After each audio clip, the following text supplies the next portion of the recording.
que tu pensa sobre Deus, cara? Deus é...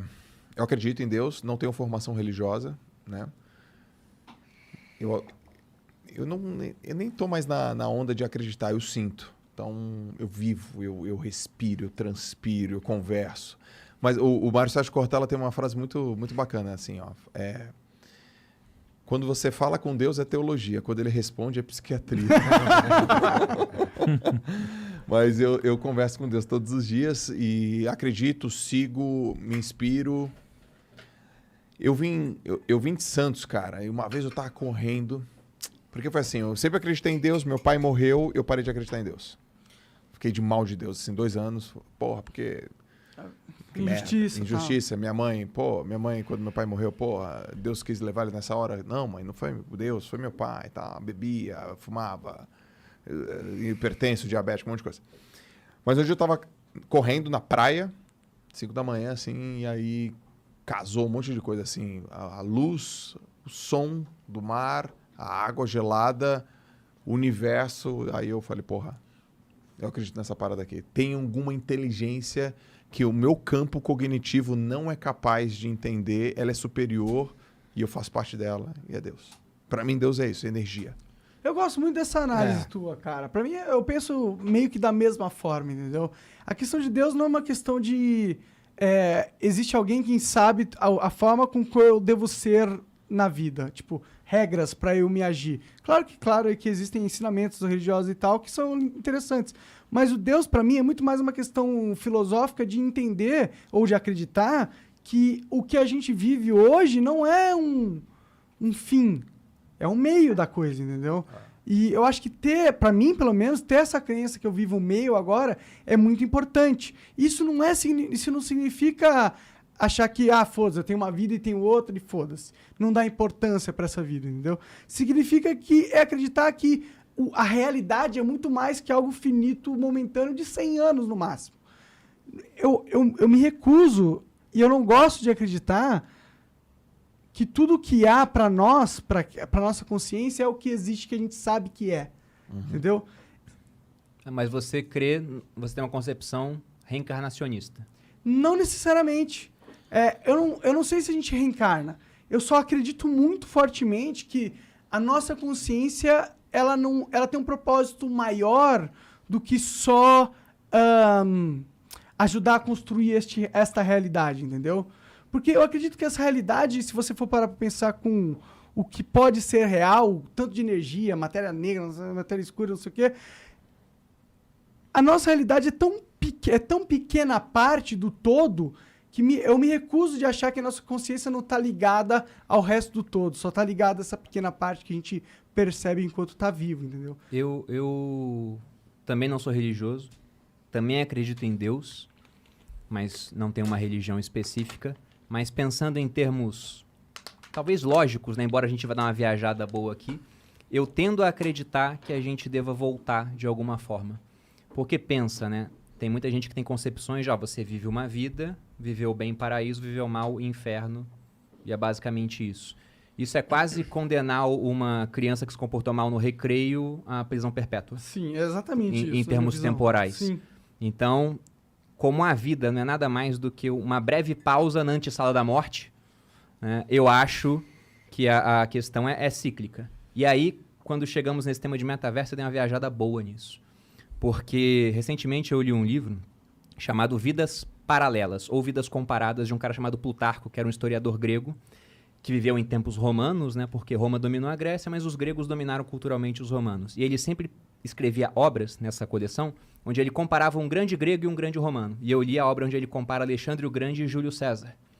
E hoje eu sou agnóstico, mas eu fui espírita durante muito tempo, a minha família é espírita. Tenho seguidores, né, também, cada um de uma religião. E quando eu comecei a ler, teve um seguidor que falou, sabia que alguns espíritas kardecistas falam que tanto Alexandre quanto Júlio César quanto Napoleão eram a mesma pessoa?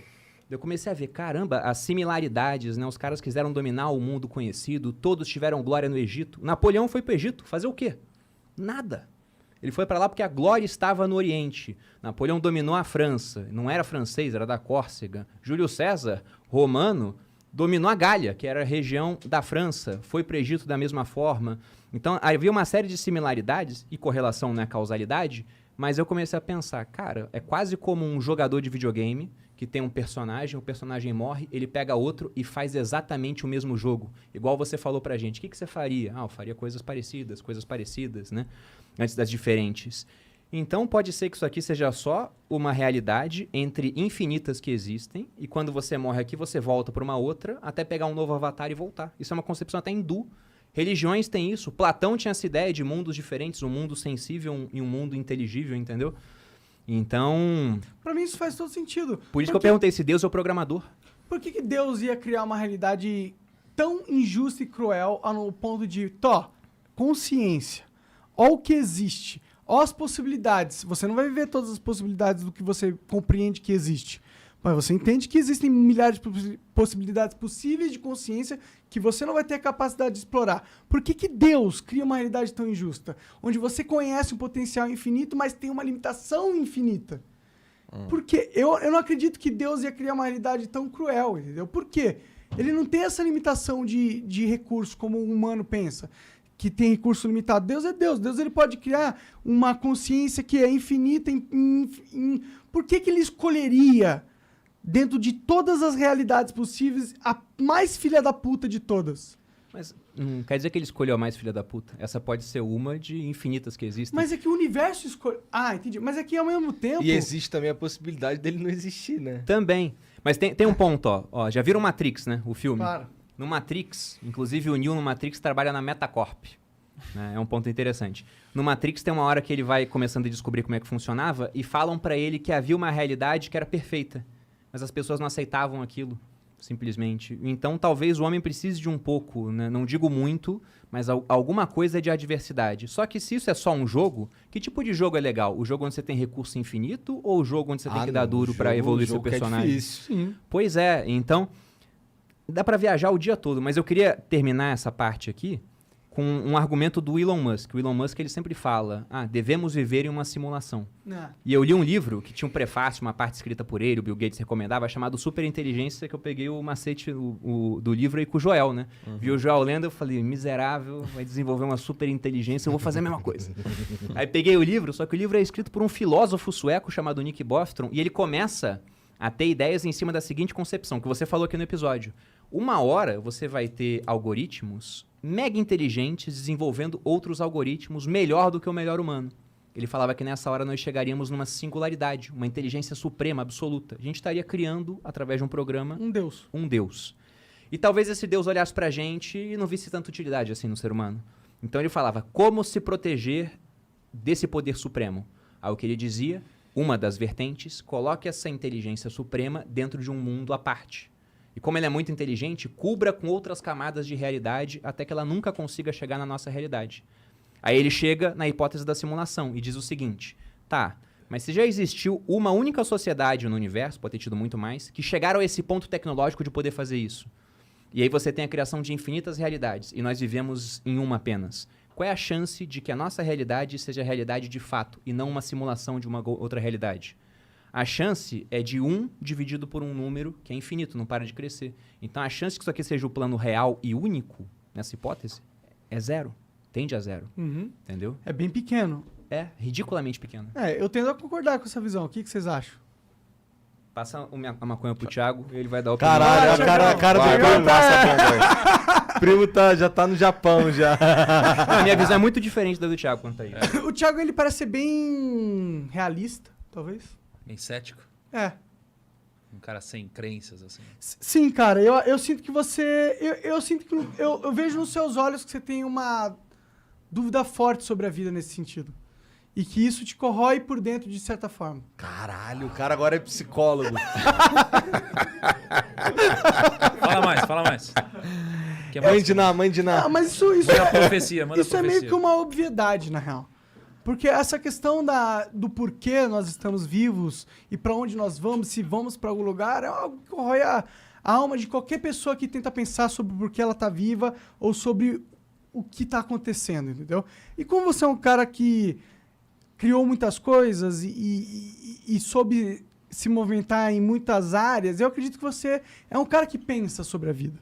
Pensa sobre o que está acontecendo. Portanto, não tem como você não ter essa dor existencial. E pelo fato de você não ter essa resposta, e não tô falando que a gente tem, mas você acredita numa resposta diferente da gente, numa resposta mais racional, mas também um pouco mais cruel. Eu acredito que vai trazer uma dor existencial pra você, de certa forma. É mesmo, cara. Você vê o que é o estereótipo, né, cara? Cara, Falou pra caralho meia hora aqui É. e não tem nada a ver. não, cara, a sua leitura ela é bem factível, é bem realista.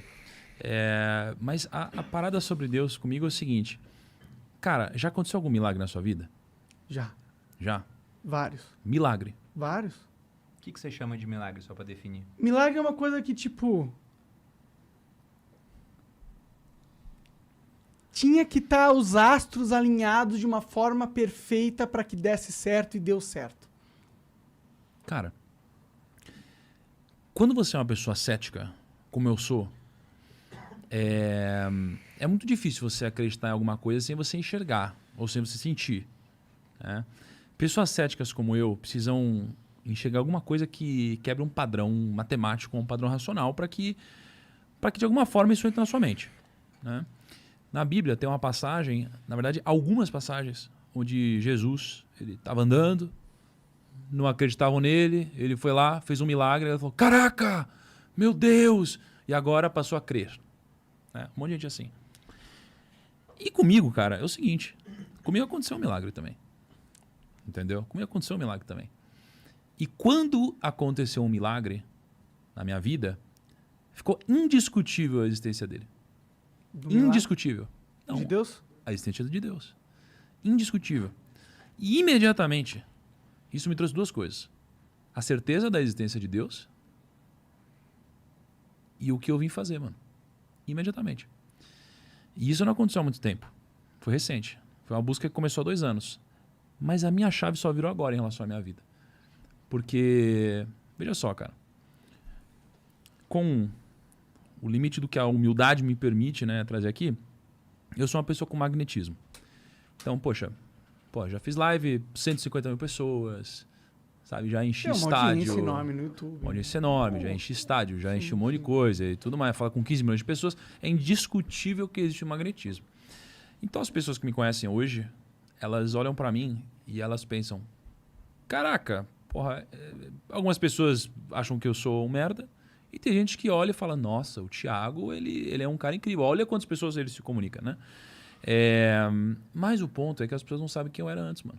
É o que eu já tô falando da luta, assim. Ninguém me conhece antes de eu ter 18 anos de idade. E eu, antes de ter 18 anos de idade, era o seguinte, Monark. Eu era um cara que eu não tinha amigo. Eu era excluído de todos os cantos. Eu sofria bullying na escola. Eu era gordinho, espinhudo e usava 6 graus. Ainda uso, mas eu uso lente. 6 graus fundo de garrafa. Era humilhado, mano. Eu não era um bom aluno. Não era um bom aluno. E, cara, fui crescendo longe das pessoas. Não tinha as pessoas, né, que me acolhiam. E eu comecei a desenvolver um amor a ficar em casa e jogar videogame. Daqui veio meu amor no videogame, cara. Comecei a jogar MMO, comecei a jogar tudo que você imagina. E daqui eu desenvolvi esse amor. Por quê? Porque, cara, a única coisa que me realizava era ficar sozinho jogando videogame, porque machucava ficar com outras pessoas. E foi passando o tempo, cara, não me tornei um bom aluno e fui pra faculdade. Na faculdade, a mesma coisa, cara. Não tinha grandes amigos, não tinha muita proximidade. Dava um intervalo da escola, da faculdade, eu ia pro banheiro, mano. Olha só. Pra não Jogar ficar... Game Boy. Não, cara, eu ia no banheiro pra me isolar, cara. Porque eu ficava deslocado. Eu olhava pro lado e, puta, ninguém quer falar Ninguém é comigo, não sei o parecido que lá comigo. e tal. Eu falei, caraca, cara. E eu ia pro banheiro, terminava o intervalo, eu saía do banheiro. Ia direto pra classe, mano. Né? E isso foi acontecendo na minha vida. Só que esse mesmo Thiago é o Thiago que hoje consegue arrastar multidões, mano. Caraca, é o mesmo Thiago, velho. Que não conseguia se comunicar, que não conseguia falar, que ninguém queria ouvir. Ninguém queria ouvir. Isso aconteceu na minha vida, né? E só que eu me liguei só recentemente que isso aconteceu na minha vida. Eu não tinha essa noção de que existia o que aconteceu com o Thiago antigamente, existe o Thiago hoje e existe um caminho impossível de ser trilhado para que esse Thiago virasse. Né? E eu virei essa chave porque recentemente, Deus falou comigo. Entendeu? E ele nunca tinha falado comigo de uma forma que eu entendesse. Mas quando ele falou 4 vezes em uma semana, mano. E pra mim, cara, o que ele falou, através de pessoas e mensagens que se confirmaram, mexeu comigo. E eu comecei a olhar em retrospectiva pra minha vida, mano. E quando eu olhei pra minha vida, cara, eu comecei a enxergar uma série de coincidências e milagres que aconteceram. Eu não tive dúvida nenhuma, cara, de que Deus existe e do porquê eu fui abençoado com um talento e uma série de pessoas que Deus foi colocando na minha vida, mano, e vocês também, que me ajudaram a me comunicar com a audiência como eu me comunico hoje. E hoje eu entendo que tudo que me foi dado não foi algo bonito apenas. Foi um grande fardo, que é uma grande responsabilidade. Então, o que eu faço hoje, eu entendo que não tem mais a ver com o meu patrimônio, mano. Cara, pra mim, ser bilionário, não ser bilionário... Cara, isso aqui pra mim é um número que completamente muda, né? secundário agora. Então eu entendo, cara, a responsabilidade que eu tenho. Pra mim, Deus é indiscutível. Mas eu também entendo que não acredita, porque eu preciso que eu achei sentir. que você não acreditava, mano. Achei que você era cético pra caralho. Eu preciso sentir, cara. Entendeu? Então hoje daí me deu muito sentido. Né? E aí, cara, eu tô numa jornada agora. É uma jornada que tá só Quanto começando. tempo faz que você deu essa virada? 2 anos, você falou? Ela começou há 2 anos, É, mas eu não sabia. entendi. Você tava num processo de transformação, mas não tava consciente desse Eu não sabia do que processo. estava acontecendo. Eu me liguei há uns 40 dias. Aí quando eu me liguei, eu lembro que eu fui na casa do Joel conversar, inclusive. E eu falei, Joel, aconteceu isso. E aí ele falou umas paradas também. Então, cara, a responsabilidade, eu entendo que existe uma responsabilidade diferente sobre mim hoje, entendeu? Sim. Você acha que isso tem a ver com sua vitória? Eu acho que é o contrário. Isso não tem a ver com a minha vitória. Não, tipo, você venceu. Pra cara... Bom, indiscutível, você venceu na vida, na questão capitalismo da vida, tá, né? Certo? Tá. Você acha que pelo fato de você ter vencido, você chegou naquele momento onde você não enxerga o próximo passo e para isso você precisa ter um... Não, porque eu tinha muito mais consciência dos meus próximos passos antes e, cara, e o meu plano, ele estava totalmente alinhado. Quando isso veio, eu falei, caraca, não é por aqui. Isso mudou completamente para mim. Mas por que eu te digo sobre o milagre, sobre a coincidência que começou há 2 anos atrás e eu não sabia? Porque há 2 anos atrás, eu e a Ká, a gente tem um grande amigo. E esse grande amigo chamou a gente para ir num casamento em Portugal. 2 anos atrás, cara. E aí, a gente foi para esse casamento. A gente tem dinheiro. A gente, consegue ir para esse tipo de situação. Poucas pessoas foram. E quando a gente chegou lá, né, a irmã desse nosso amigo ia casar. Quando a gente chegou lá, adivinha? O nosso amigo não tinha ido, mano. Ué? Deu pra trás? O nosso elo, o irmão da... Tá, entendi, tá. Não, ele era o irmão da noiva. Ah, entendi. Só que ele era o nosso elo. E ele não foi. Aí ficou eu e a Ká. Sozinho, Tipo, caraca. Portugal. Cara, a gente conhecia a noiva e tal, mas era diferente. E a gente falou, caraca, essa não é a nossa galera. E a gente ficou uma semana sem entender, cara, o que tinha acontecido e tal. 2 anos depois, eu entendo por que essa viagem aconteceu, mano. Porque nessa viagem, um amigo meu, o Thiago Brunet, mandou uma mensagem dizendo assim, cara, eu vi que você tá em Portugal, eu também tô. Vamos se encontrar? Vamos. A gente se encontrou. Nesse dia, ele falou o que eu disse no começo do podcast. Ele disse, você precisa começar a ler a Bíblia, cara. E hoje eu entendo que, cara, essa viagem só aconteceu para que a gente se encontrasse e ele passasse essa mensagem, cara. Entende? E dali tudo começou. Mas eu só percebo hoje, 2 anos depois das coisas que aconteceram, a semente que foi plantada há 2 anos, entende? Então, cara, para mim é indiscutível. Quando você sente, é indiscutível. Né? E junto disso vem uma clareza de propósito e vem ao mesmo tempo uma responsabilidade da missão. Então, para mim é um pouco disso, cara. Você falou que você tinha todo um plano e mudou esse plano. Você consegue me dizer exatamente o que exatamente mudou para você depois que você teve essa conexão? Eu tinha um plano mais capitalista e entendi que aquele papo da felicidade sempre está onde você não está, né?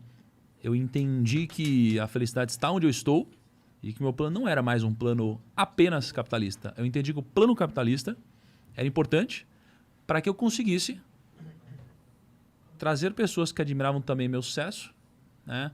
E para entregar mensagens para essas pessoas. Né? Mensagens sobre negócio, mensagens sobre finanças, mensagens sobre mentalidade. É um manutalismo. E outras mensagens. Quê? Desculpa, eu tô bêbado. Manutalismo. Capitalismo, manutalismo. Caralho. Entendeu? Desculpa. Cara, então assim, o que mudou foi isso. Pô, meu plano era um plano linear, linear barra exponencial econômico. Negócios, crescer a nossa empresa. Pô, a gente está em um momento incrível na nossa empresa, trazendo muita gente, desenvolvendo muita gente. Mas eu entendi que, cara, não era isso por isso. Era isso para outra coisa. Entendeu? Então hoje eu tenho mais clareza, né? Isso mudou um pouco. O que eu penso, como eu penso, a decisão de vir hoje, a decisão, pô, de onde eu vou, a decisão de o que eu falo onde eu vou, de como eu esforço, como eu me preparo. Muitas coisas mudaram, cara. Legal, mano. Acho que é foda, né? Porque é uma conexão importante que você fez. Né? Pra que ter 1 bilhão de ferramentas se elas não estão utilizadas pra nada, né? Tem muita, cara. Tem aquele filme, o Livro de Eli. Aham, tem um filme também. Porra, aquele filme tem uma passagem que... Então, É mas ele só tá um falando filme? do filme. Eu não tenho um livro do livro de Eli, não. Desculpa. O filme é sobre o livro. Então, mas é que o livro Não, de Eli, eu- no caso, eu- é a Bíblia. Tá. É a Bíblia. Desculpa pelo spoiler aí, foi mal. Não, é que pô, É antigo já esse filme. pô. o filme retrata uma mensagem incrível, né? O mundo acabou, teve, sei lá, o apocalipse, o cara tá andando, o Denzel Washington tá andando há 30 anos no Oeste, e aí tem um monte de cara querendo saqueadores, sei lá, como que seria o nome deles, e eles estão à procura do livro. Que o cara no livro, no próprio filme, ele fala assim, uma arma de guerra, né? Pô, eu tenho que achar esse livro porque é uma arma de guerra. Bom, depois de um tempão, procurando o livro, eles encontram o livro que está com Denzel Washington e ele tinha uma, vamos dizer assim, uma escrava que era cega e ele maltratava a escrava, né? E quando ele encontra o livro de Eli, que é a Bíblia, ela está em braille e ele não consegue ler. Qual que é, acho que é a grande mensagem? De que adianta você ter a ferramenta se você não sabe pilotar a ferramenta, se você não sabe o idioma? Acho que é um pouco do que o Thiago falou, né, cara? Então a ferramenta estava aqui, mas a gente não tinha a sensibilidade para ele. Eu falei a gente, né, agora, né? A gente não tinha sensibilidade para pilotar, para usar. Velho, aconteceu comigo idêntico, velho. Idêntico da sensação. Uma vez eu estava dando um treino e eu tive uma vontade de começar a falar algumas coisas no meu treinamento. As pessoas começaram a chorar e a palavra ia fluida. E eu tava falando coisas importantes, família. Cara, cuida da tua família. Pô, é importante pra caramba. Porra, você é único. Eu fui falando coisas e eu olhei pro cenário e as pessoas foram destravando, chorando, sei lá o quê. E foi inquestionável, cara, que eu tava... Eu vou falar de um jeito que é o melhor jeito que eu sei falar, tá? Que eu não estava sozinho. Foi inquestionável, cara. Inquestionável. Inquestionável. Eu não fiquei gago, a palavra foi reta, a mensagem foi direta. Tudo se alinhou. Cara, eu não teria a manha sozinho daquilo. Eu fui falando... Eu falei pouco tempo, sei lá, falei 5 minutos, cara. E eu falei, cara, tem alguma coisa... Tá rolando aqui, cara. Então eu não sou a mensagem, eu sou o mensageiro. Então eu sou um instrumento. Naquele dia, que tem uns... 40? Não, tem algum... Porra, não sei quanto tempo tem isso exatamente. E eu falei, velho, tem uma habilidade, ou foi me dado uma habilidade, eu tenho que usar e com muita responsabilidade, velho. Porque o que a gente fala e onde a gente fala e do jeito que a gente fala é capaz, sim, de fazer uma pessoa tomar uma decisão, velho. E ao tomar uma decisão, a pessoa simplesmente muda a direção da vida dela. Sim. Então a gente tem que ser muito responsável, cara. E aí tem uma parada, né? Que... Pô, a gente tava falando agora há pouco sobre vozes, né? Tipo, nossa cabeça, como a gente pensa, o que a gente ouve, decisões e tal. E, cara, imagina assim, ó. Você nunca ouviu alguma voz. Você não vai identificar na multidão, cara. Mas, pô, se o seu filho grita no meio de 100 pessoas, você vai olhar e falar, caraca, peraí, meu filho, cadê ele? Você vai ouvir ele. Porque é seu filho, mano. Né? Você já ouviu ele chorando, você já ouviu ele gritando. Você sabe quem é seu filho. Cara, você vai discernir. A voz de Deus é igual, cara. Entendeu? Então, assim, uma vez que você ouve, porra, você sabe qual é, mano. Então, dentre todas as vozes que tem na sua cabeça, nem que seja uma invenção da minha, cara, existe uma voz aqui dentro que eu sei qual é, entendeu? E é a voz que me guia, mano. Então, pô, por que eu tô falando isso agora? Eu tinha decidido que eu não ia falar sobre isso hoje. Achei que não era o momento. Mas, cara, falei, mano. E de alguma forma eu tenho certeza que uma pessoa que tá assistindo a gente aqui tá olhando isso falando, caraca, isso foi importante pra mim, sabe? Hoje, porra, o Gaules foi lá, a gente gravou um podcast com o Gaules contou o momento de, cara, quando ele tinha decidido que ia se matar, aí subiu no parapeito, vou pular, tocou o interfone. Para, né, mano? Para, cara. E depois disso que aconteceu, logo depois disso, ele virou o Gaules que te conhece. Não antes disso, depois disso. E depois disso, cara, ele fez live pra 400 mil pessoas. Depois disso. Ele é bom? Bom pra caralho. Mas não tão bom, mano. Não dá pra ser tão bom. O cara fala com 400 mil pessoas. Tem uma parada a mais. Quando eu fiz uma live pra 150 mil, me perguntaram, cara, como você botou 150 mil pessoas? Eu falei, cara, eu sou bom, tenho algoritmo e tal, mas eu falei, mas eu acho que eu não sou tão bom assim. Tem alguma parada a mais. Vamos pra 150, né? Não dá pra, assim, eu sou bom, mas não tão. Pra 150. Porque não tem como. Existe algo maior que nós que fez isso acontecer. Isso, só que agora que eu entendo, cara, que isso aconteceu, a pessoa que me colocou nesse mundo disse o seguinte, você quer mesmo, Thiago, fazer parte desse mundo? Eu falei, cara, quero, tenho certeza. Ele falou, tá bom, mas eu quero te dizer o seguinte, uma vez que você entender que isso existe, não tem volta. Você quer mesmo? Eu falei, quero. Ele falou, tá bom. Eu entendi, mano. Só que agora não tem volta. Porque agora, se eu não arcar com a minha responsabilidade, agora a culpa é minha. Aí eu tô errando porque eu quis. Aí eu tô errando intencional. Eu tenho responsabilidade agora sobre o que eu faço. Não antes, quando eu era ignorante. O ignorante não tem responsabilidade. Ele não sabe, ele não tem culpa, coitado. Eu era um ignorante nesse aspecto. Agora, cara, a responsabilidade é grande, mano. Foi muito talento, cara. Olha o talento que vocês receberam. Vocês acham que vocês não têm um propósito, cara? Cara, vocês são... Eu conheço vocês fora daqui. Eu gosto muito de vocês. Vocês sabem disso. Vocês sabem disso. Mas, mano, por que vocês têm tanto resultado, mano? Além de ser bons, vocês são os mais inteligentes? Vocês são os mais bonitos? Não. Vocês são... Definitivamente Caralho, não. mano. Claro que tem coisas que fazem vocês serem muito bons, mas tão bons, mano? Vocês permitem que a voz de pessoas como as nossas cheguem em uma galera, e dessa galera, muitos que às vezes estão precisando exatamente do que ouviram aqui, cara. É. Entendeu? A gente se alinha, né? A gente se alinha a algo que é maior que a gente. Por isso que a gente tem poder. Eu vou deixar pra lá. Você sempre pergunta Senão eu o vou que é muito... Deus? Hã? Você sempre pergunta o que é Deus? Não Cara, pergunta? isso é uma Só pergunta quando surge a oportunidade. que é sempre, né, cara? Eu me pergunto sobre o que é essa vida e o que é Deus no sentido... Pra mim, Deus é importante pra explicar o que é isso que tá Se acontecendo. liga, acreditar em Deus dá ROI positivo. É um quê? É um ROI Acreditar em positivo? Deus dá ROI positivo. Eu total acredito nisso. Cara, e se, né? Pensei, e se existir? Se existir, é melhor E se acreditar, Tem, né? tem Cara, o, acreditar. E a mesmo aposta de se- Pascal Sabe fala disso. por que o ROI é positivo? Porque mesmo se não existir, Porra, dada a realidade, é melhor acreditar. é Então, lógico. tem- Morre alguém da sua família. Pô, beleza. Acontece uma coisa ruim com você. reconfortante. Cara, é reconfortante. Então, mesmo se não existir, te É trouxe tanto melhor benefício. acreditar. Tinha um filósofo chamado Blaise Pascal que ele falava isso. Olha, vale a pena acreditar em Deus. Porque, bom, se ele não existir, ok. Mas se ele existir, é melhor que eu ter acreditado nele, né? Sim. Do que não acreditar. Só que esse ponto que você falou também é interessante, porque o ser humano, por natureza, é um ser imediatista. Ele tende a querer tudo agora, né? A gente tem, em termos econômicos, níveis de preferência temporal altíssimos. A gente quer tudo agora. A criança é um exemplo disso, que é o ser humano em o mais próximo possível estado natural. Você pega uma criança de 2 anos, é um indivíduo extremamente violento. Bate nos amigos, pega, morde, não sei o quê. Se está com fome, chora, recebe comida na hora. Está com sono, chora, alguém bota para dormir. Conforme vai crescendo, ele vai amadurecendo, entendendo que você tem que abrir mão de certas coisas agora para ter mais no futuro. Aí você entra numa faculdade para ficar 5 anos lá, ralando, sem poder trabalhar direito, ganhando pouco onde trabalha, porque depois você acredita, vai vir minha recompensa.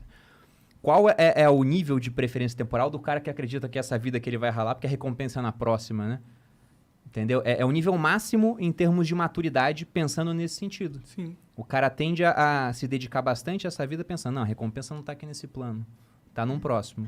Eu não sou um cara, como eu disse, religioso, mas até entrevistas lá no Grupo Primo, a gente faz entrevista de emprego assim, eu costumo perguntar, cara, como é que é você na vida normal, assim? Eu não pergunto, você tem religião? Mas quando a pessoa fala, não, eu sou religioso, eu vou na igreja, eu vejo como um ponto positivo, assim, que é um cara que ele tem crenças em coisas maiores, né?